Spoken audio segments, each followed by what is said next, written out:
Hey parents, I've got something special for you today. 4 tips on raising a successful child. Number 1, accountability. The key to successful parenting is personal accountability. All the power we have to affect change comes from our ability to be self-critical, by assessing the degree of influence we have over circumstances to discover practical solutions. A parent can make the mistake of playing the victim by blaming extraparental influences for a lack of success in raising a child. But that's a waste of time. We cannot control and censor every experience that a child has throughout the course of their life, but we can try to understand exactly what things we do have control over, and that requires wisdom. Number 2, leadership. It's not enough to set standards and expectations for your child. You must be a living, breathing example of the virtues you seek to instill. Some parents expect the world of their children, but they never stop to think about how their own lifestyle may contradict their speech.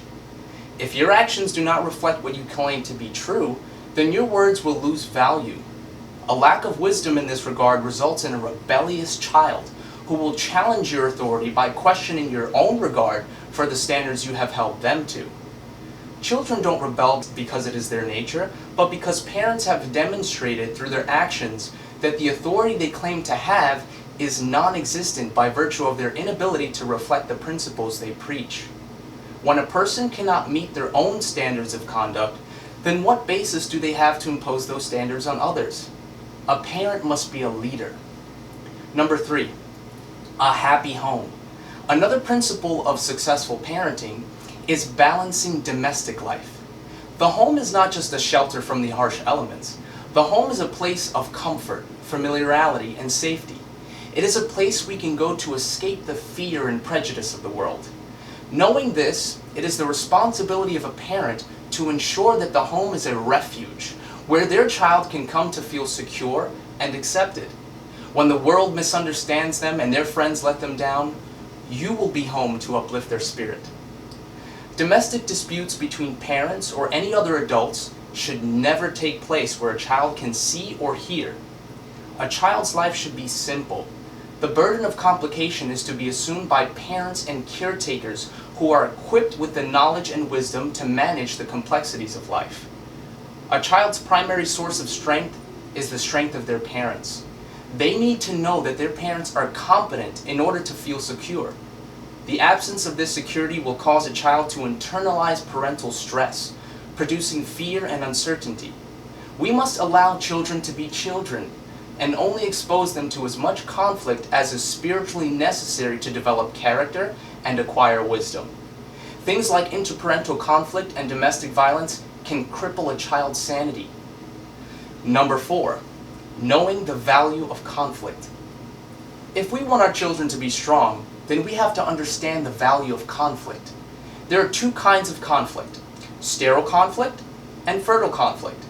Sterile conflict is any conflict that is recurring as consequence of an inability or unwillingness to apply a solution. Fertile conflict is any conflict to which knowledge is applied for the purpose of securing future victory.